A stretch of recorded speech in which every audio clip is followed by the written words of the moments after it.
All right. Good morning, everyone. And thank you once again as you come on, share the broadcast. It's going to be a great finality to our 6 sessions with Dr. Mark Browning. It's been phenomenal. The reports that we've gotten from you have been so encouraging as the needs for this type of information being dispersed over social media is so appreciated. I think the need is growing as well. And so as you come on, share, we're going to, the finality is going to be based on us just having a little bit of Q&A, real dialogue. And hopefully even some of the questions that may come up on the screen, we can answer, but we have a small window of time to get through our agenda today. Dr. Margie, good to have you on all the way from Maryland, and others who are coming on, Chris Allen, Elba Jones. See the United Kingdom, we have someone from the UK on as well. So good to have you on and being a part of this dialogue. Do me a favor and share it with your followers and friends, especially young people who you know that may need this information. They've been the targeted demographic throughout this discussion, really to get some pertinent information released to young people, young adults, teens, and encourage them concerning all things mental health. It is very, very important. So we're going to start the conversation off, and it'll culminate in a series of questions. So Dr. Mark, good to have you on this morning. Good morning. What's on your mind? I'm sorry. Okay. So I just have a question kind of outside the box for you. As a mental health practitioner, on a day-to-day basis, as you service various patients and deal with various case scenarios, what would you say your estimation is probably the most taxing or challenging part of your profession?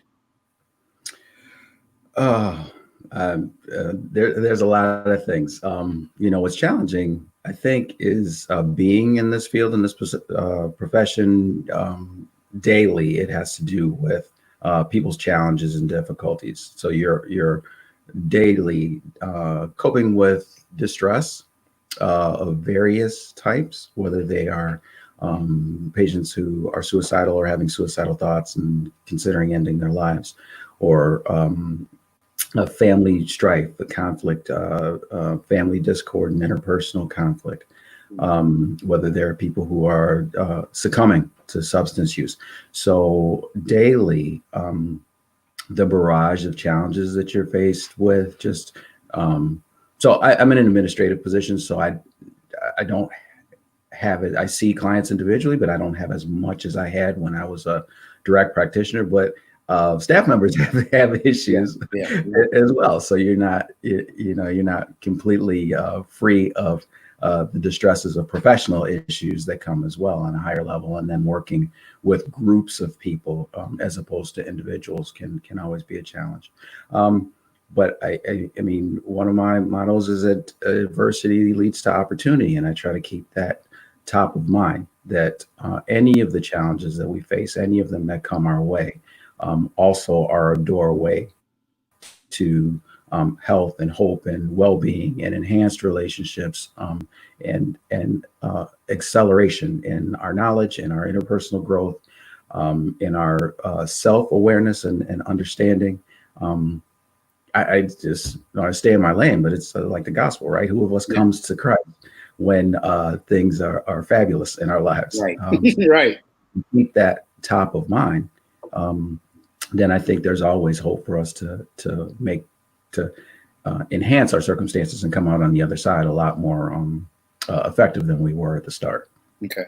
I like that. Adversity always will provide an opportunity. And that's excellent. So the biggest challenge basically would be the constant barrage of needs prevalent, whether you're dealing with the dynamics of a family who's really in some, crises, or just an individual, perhaps, who could come into your facility and with suicidal issues and things of that nature. And if that's coming like on a day-to-day basis, kind of, and sometimes in waves, I can only imagine. So within your sphere of profession, what do you guys do, or what are some of the practical things that you guys do to keep yourselves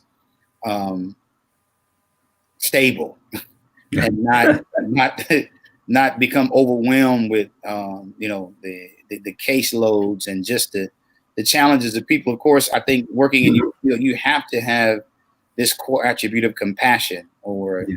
it just won't work for you.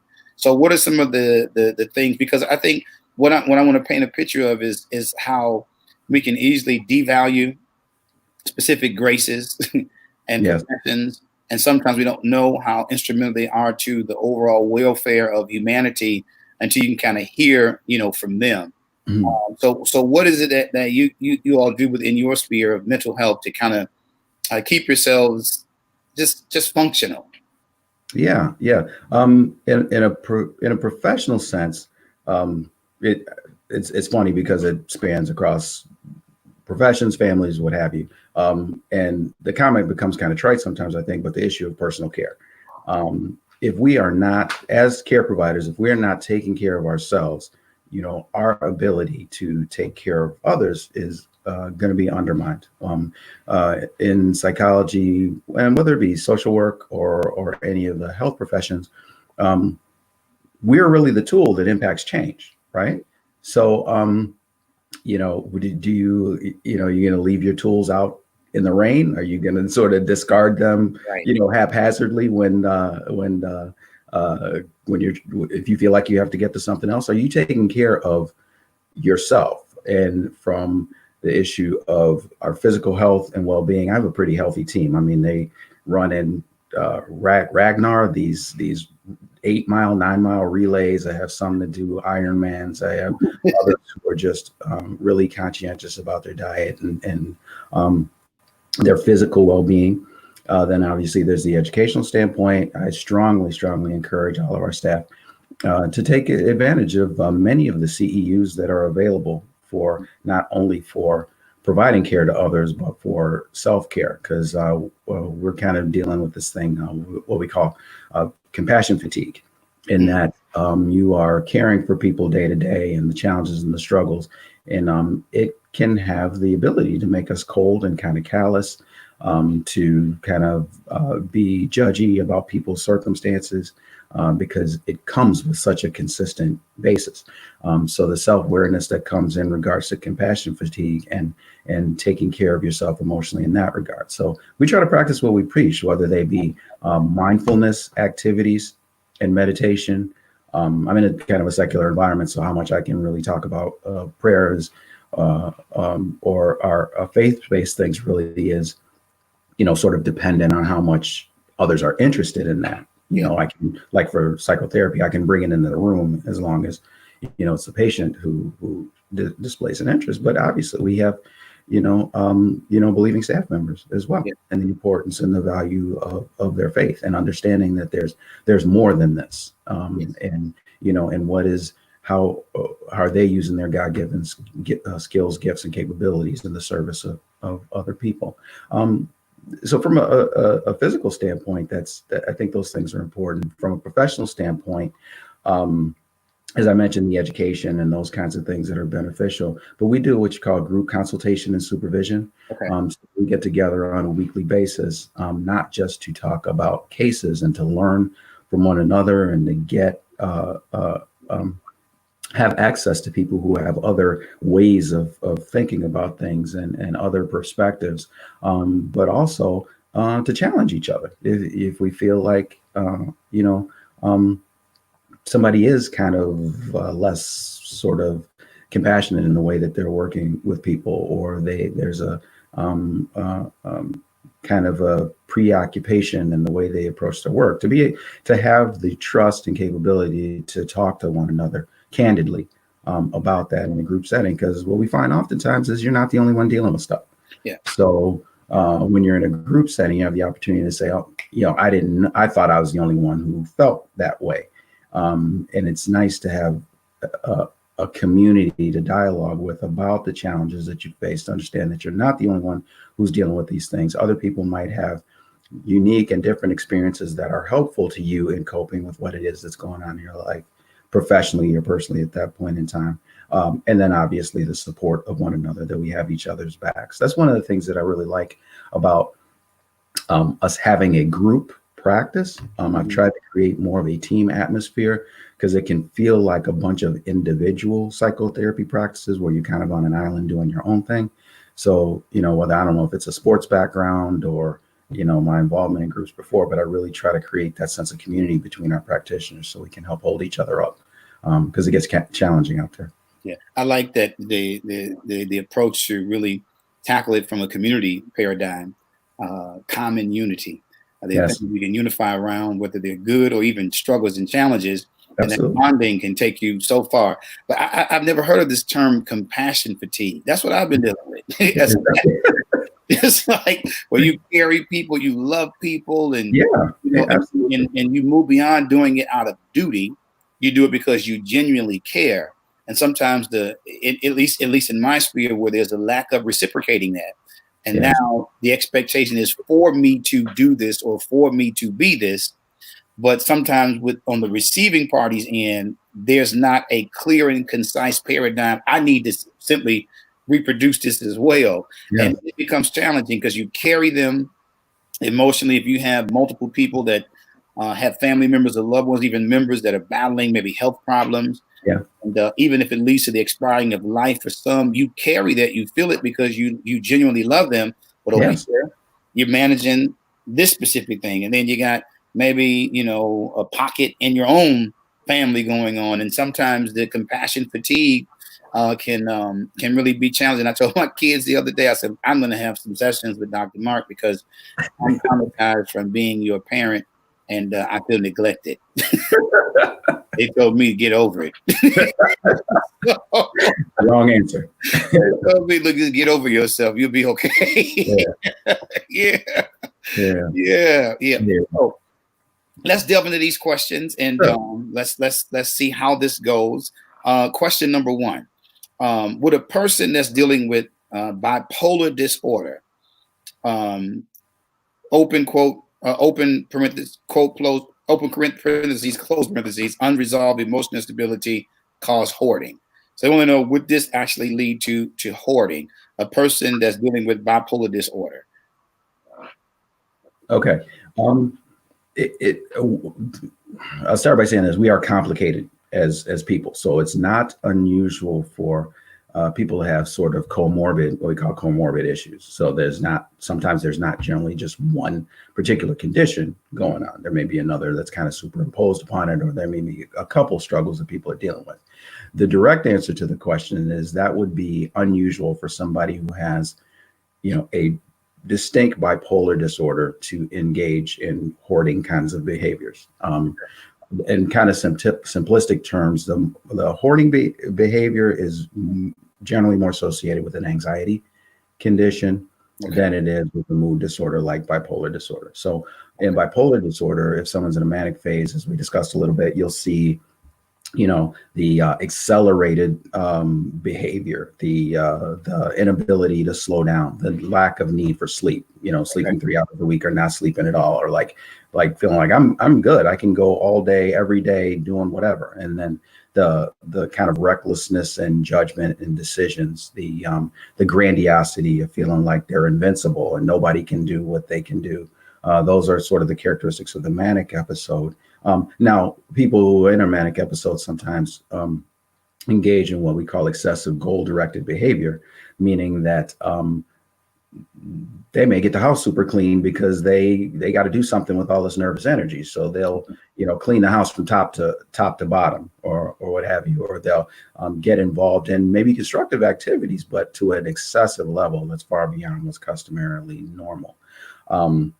Whereas if someone who's hoarding, that may be more of due to kind of assuage an overwhelming sense of anxiety, a sense that I can't let this thing go. I'm going to need this at some point in the future, and there's some security in that, or sort of a compulsive kind of behavior. I need to keep this thing because it has this bizarre kind of unique meaning attached to it. And if I was to get rid of it, something detrimental or even disastrous could probably happen. So in order to kind of assuage that anxiety, people continue to collect and hoard and build up to the point where it's sort of unhealthy, where you can't, in many cases, I don't know, people may have seen, these hoarding shows on TLC or what have you, but you can't make it around your house because we had a woman actually in our history that used to actually work for one of our companies, who was actually on a show because she had so many things in her house that she couldn't, she had to carve pathways through her house to get to different things, that she lost utilization of rooms and things like that because there's so many things that were hoarded and collected. And so those are more characteristics of anxiety symptoms than they are of a bipolar symptom. Now, that doesn't mean that you may not have a bipolar disorder and an anxiety disorder as well that precipitates kind of hoarding types of behaviors, but it would be unique for them to be one to be causing the other would be unusual. Okay, very good. Okay, so here's another one then. Is there a lab, is there a test or a lab test, serotonin levels or other neurotransmitters to verify within normal limits? I'm not sure. Yeah, I think the person is asking, is there a blood test that you could say, okay, here's the range of serotonin levels, and mine has been discovered to be low by this blood test or some kind of diagnostic kind of test, or other neurotransmitters. And I'm going to use the caveat that I don't know everything, so there may be some things out there that do, but in my knowledge, there are not tests that can give you a concrete indication of what your serotonin levels are, or neurotransmitter levels. I think that's often diagnosed through sort of the symptomology that people come in with. If you're having an evaluation and the evaluation is like, say, a psychological evaluation, and we're doing a substantial history, physical health history, emotional health history, and then we're also looking at, academic background, professional functioning, family relationships, early childhood development, there may be, through that evaluation, an indication that there are characteristics that are symptomatic of people who maybe are suffering from a depression related to low serotonin levels. But there's not a concrete diagnostic test that can tell that. So also, to stay in my lane again, I'm not a psychiatrist, obviously, but psychiatrists will, if the assessment or evaluation sort of indicates that there's these symptoms, they will order maybe a selective serotonin reuptake inhibitor that doesn't add to your serotonin levels in your body, but not to produce more serotonin, but makes more serotonin available within the system that could potentially help with issues of mood and depression or anxiety and things of that nature. So, okay, so for those of us who may be on the borderline of being a novice, serotonin for the anatomical makeup does what? What does it help? Is it a mood regulator? Yes, it helps to elevate one's mood. So if you have someone who has more sort of a flat or depressive kind of disposition, sometimes that may be related to low serotonin levels. Okay. And if we can keep more in the system, it doesn't send you over the top. I mean, it doesn't make you like jolly or anything like that, but it does lower the floor for that mood. So so that people maybe feel a little more energetic, that their concentration is a little more acute and in tuned, that they think more quickly, those kinds of things. And really, with any medication, my belief is that it doesn't resolve the problem, but puts you at a state where you can better utilize the information that comes from psychotherapy or education or things of that nature. You can use that information much more effectively, and then have the energy also to put it into action. Because the other thing is, it's not just knowledge, but it's actually taking steps to do something with it or about it. So if you don't have both, it's not really going to be as effective as it could be. Okay. Yeah, like morning prayer, devotion, and Starbucks raises my level. That's my regimen. Tune in on that word. All right. Okay. So, question number 3 is CBT therapy effective for depression? Yes, actually, cognitive behavioral therapy, which is what it stands for, is at this point one of the top evidence-based treatments for depression, and it is very useful in anxiety as well. And I think I alluded to this in one of our previous talks. So our behavior, in essence, is controlled by our thinking. Okay. So we have to actively do something about those thoughts in order to get an effective change in understanding and behavior down the line. So we talk about, I don't know, maybe if I can give a cursory examination of CBT, but so we all have, immediate or active thoughts, so there's an activating event, maybe an interaction with someone. And there's what we call an automatic thought, or that person, the way that person looks at me they think I'm stupid. All right. By the way that they looked at me, I can tell that they think I'm stupid. And then that can go in a couple of ways. If I think that someone thinks that I'm unintelligent or dull, or then that affects sort of how I think about myself in different ways. It leads to a feeling. So that feeling could be, self-criticism, self-loathing, feel inadequate, things of that nature, or it can make you feel like you want to fight. I get angry or upset because that feel like that person's challenging me, or who are they to think of that way about me, or I'm going to show them, I'm going to check them, or whatever.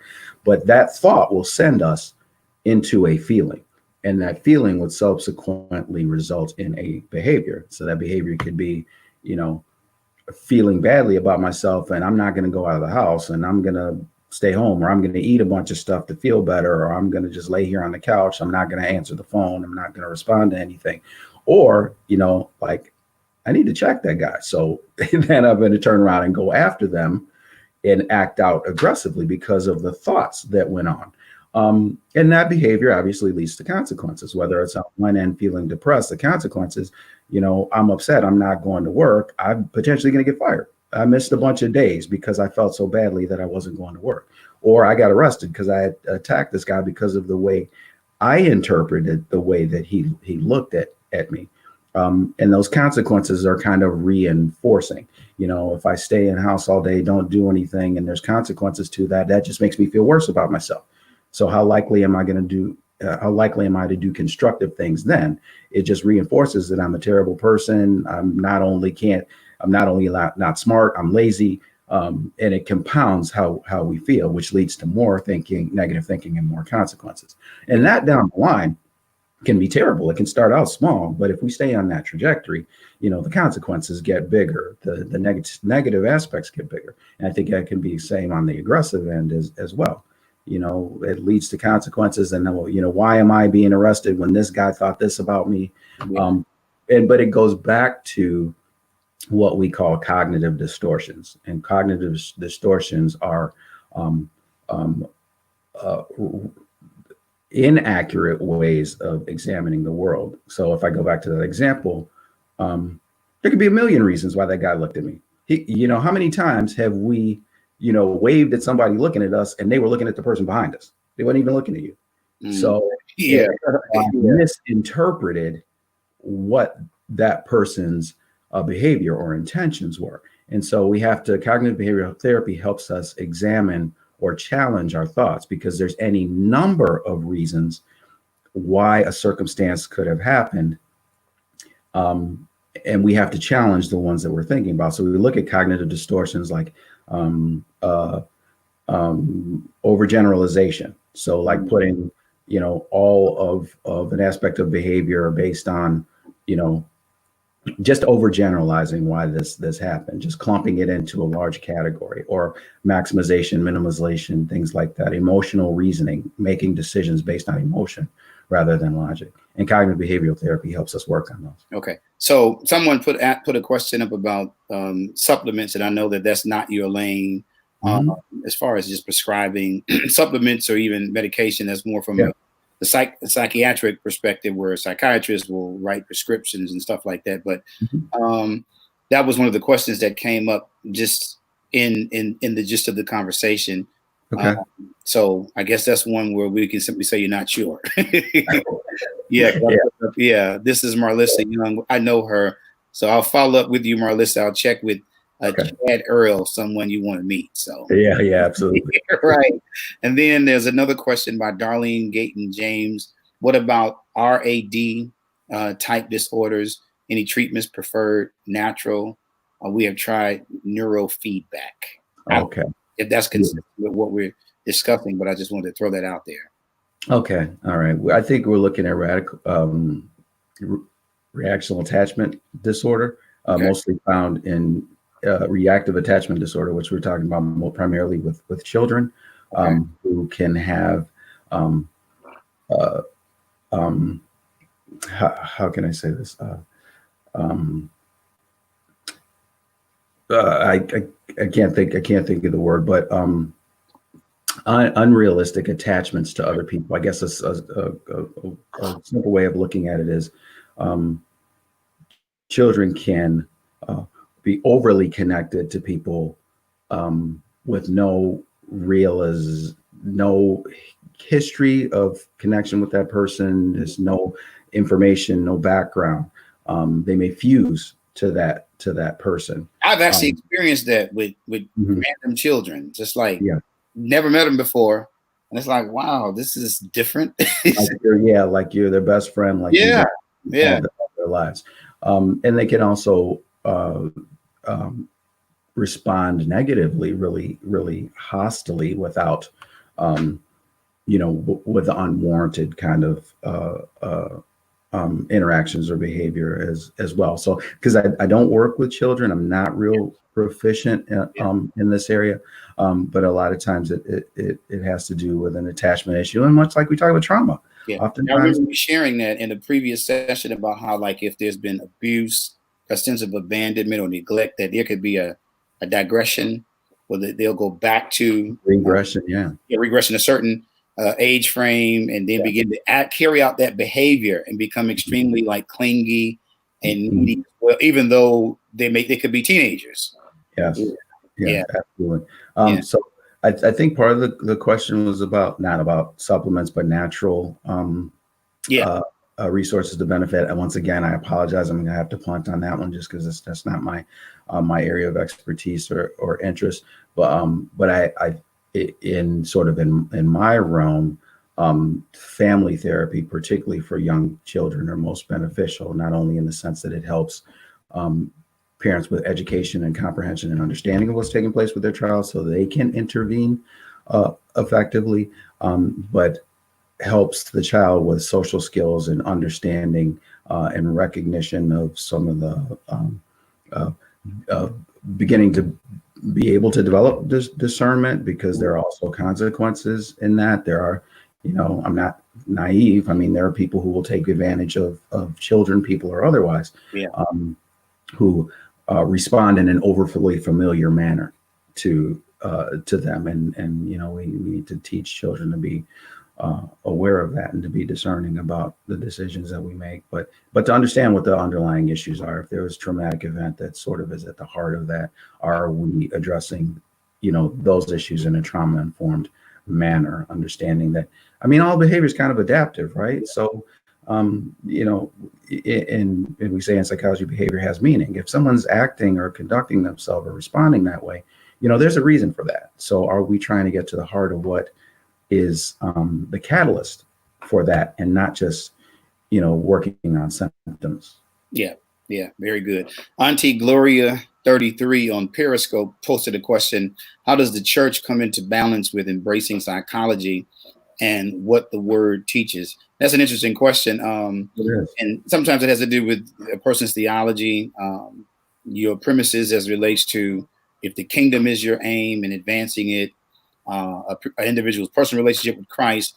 But the psychology, ology, meaning the study of, and psych comes from a Greek word called suke, which actually translates soul. The Bible is full of information about the soul. The ancient Hebrews looked at the soul from a word called nephesh, which translates the seat of one's carnal cravings, appetites, or desires. They saw the human being and the fullness of them as a living soul. God breathed in the nostril of Adam, he became a living soul, not a human being, a living soul. So that's how they viewed it. In the New Testament, the word soul is the Greek word suke, which actually speaks of one's emotions, will, and primarily their intellect. And so when proper teaching takes place, it's designed by God to impact the soul to begin with, because that is the place that we primarily live from. That is the place that brings definition to how we think, provides structure on the way we think, opens us up to aspirations. Our passions can be discovered there. The cerebral activity, at least the intellect, is developed in that part of us as well. And so the scriptures have a lot to say about that. So it's not necessarily a balanced approach that's needed. I think it's just incorporating basic biblical teaching. You cannot teach basic Bible and not affect the soul, which in turn helps to compensate the whole psychological development of a believer as well. That's the best that I can put it. That's my lane, but this is Dr. Mark's program. I appreciate that. I mean, all right. So, I mean, this is us. I mean, Christ is the foundation, you know, for me, and everything, you know, that we need to know about how, you know, how fearfully and wonderfully made we are, you know, starts there. I mean, we are, you know, want to be image bearers. So are we looking back at and reading and understanding, you know, to the best of our ability, the scriptures and what Christ says about who we are and whose we are first and foremost. Now, there's sin in the world. It's like not going away. It's not likely going to be eradicated in our day and time. You know, so whether that's physiological illness or emotional illness, how do we not only try to understand ourselves, but utilize the people that God has gifted to help in that understanding and that recognition of how those soul issues manifest themselves in our day-to-day walk in you know, in a fallen and broken world. So there are people who can help us recognize those things in ourselves. And I'm a big advocate, just personally, of Christian counseling that helps to understand the interrelationship between the word and scripture and our life and how we carry out the way we live in this world. And so how do we get the resources to help us magnify our potential in light of what Christ has for us? I mean, if I'm diabetic, you know, I can pray till the cows come home. Right.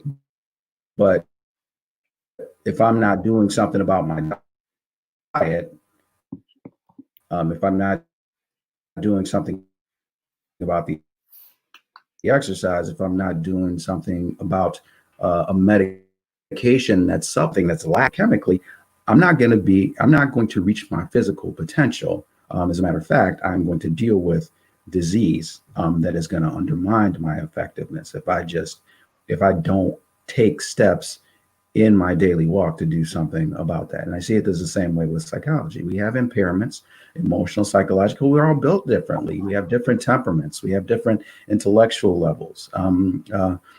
We have different energy issues. We have different desire and pleasure levels. So if we're feeding the flesh because of those things, we really have to check that, not just from a psychological level, but a spiritual level. And what does the word say about that?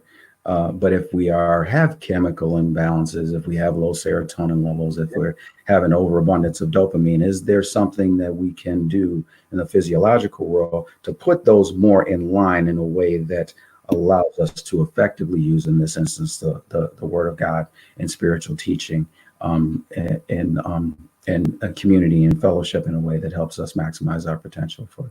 Very good. Yeah. Yeah. I appreciate that.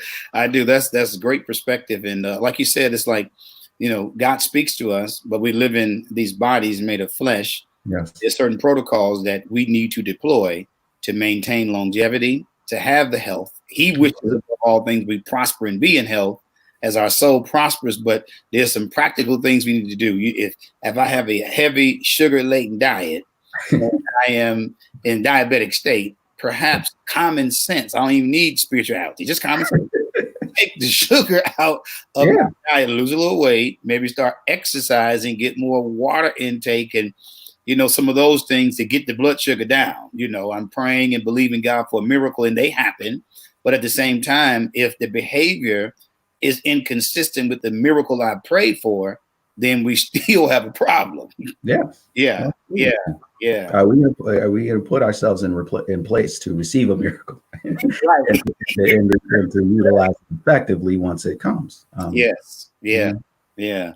Okay. So we're going to move on to, we're going to get one more question in here, and then we'll bring this segment to a close. I know that the people are enjoying it, but we're going to move on with our day as well. Because I know how sometimes with the saints are, just come on, just keep going.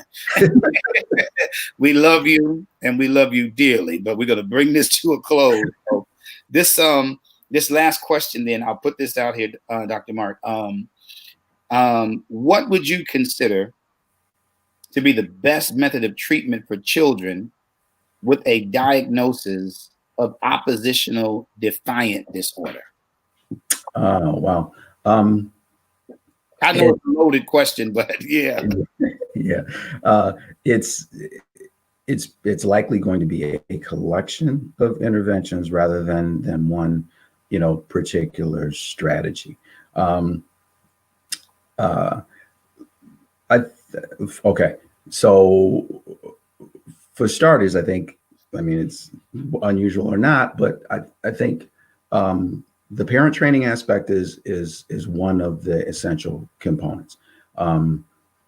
Not to an indication that the parents are the problem, but we are the kind of the impetus for helping young people get better, whether it's because it's physical or emotional immature development, understanding of the world and relationships. So the better equipped we are as parents to care for children who are struggling, that's going to be one of the foundational components. Are we responding effectively with the appropriate measure of consequences and positive and constructive reinforcement of the way that we relate and interact with our children? Is there, a compassion with it that's not a compassion that allows people to run roughshod? There's understanding that there's still accountability and respect and acknowledgement that takes place. But are we learning as much as we can as parents about the condition? One, the ways of relating to children who have these kinds of struggles too, and three, relating with each other and others in the community, because this is not it's not exclusively a family problem. I think I spoke about that previously. Oftentimes there's an identified patient in which the person who is acting out is generally the holder of some kind of difficulty or conflict that's taking place in the household. The other thing is problem solving types of psychotherapy for the young person, because they need some sense of understanding and awareness of themselves as well, and how this is not getting them the results that they want if there are constructive things that they are desiring, and understanding why they're responding in that way. Is there a history of trauma? I hate to keep going back to that, but that's what we're talking about, right? Yes. Is there a history of some type of trauma or traumatic event or consistent traumatic replication of traumatic events that's sending them in this direction that they think this is the way to get things done or get the things that they want. Yeah. And then social skills training as well. Oftentimes, kids are just, emotionally, developmentally immature and are utilizing the tools that they have at their disposal. Yeah. So how are we enhancing that toolbox? One of my other favorite sayings is, like, all you had was a hammer, all your problems would be nails.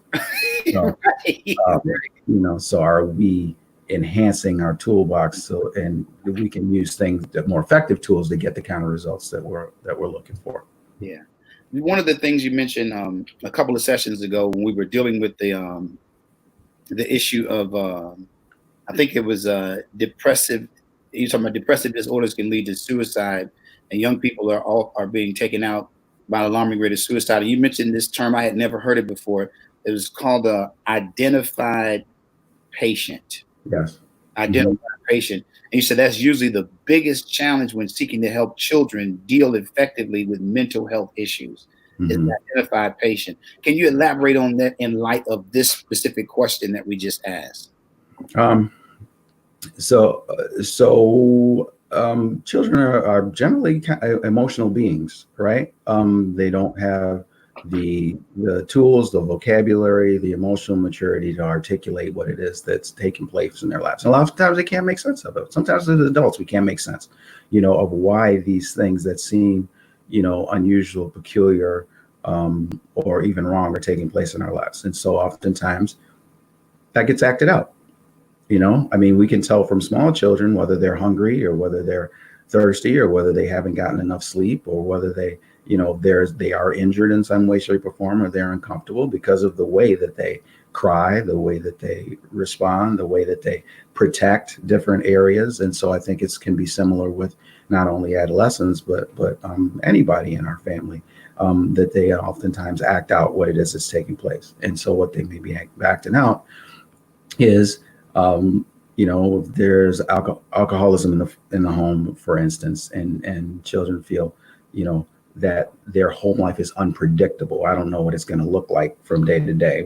Is my dad going to walk in, and go crazy, or is he going to be peaceful, or is he going to be, so there's anxiety that's created in that instability that's acted out by children, or there's trauma, which can prompt people to be, either hyper aggressive in the sense of defending themselves or defending other loved ones in the household, or saying, I'm not gonna be the one that's being taken advantage of. So there's a defensive, angry, hostile, aggressive kind of approach to life, or a depressive approach, withdrawal, isolation, hiding, a poverty of speech or interests, or where people are really kind of turned in on themselves as kind of a self-protective measure. I guess the identified patient is just kind of an indication that there's someone who's holding the distress that's taking place in a family or in a household.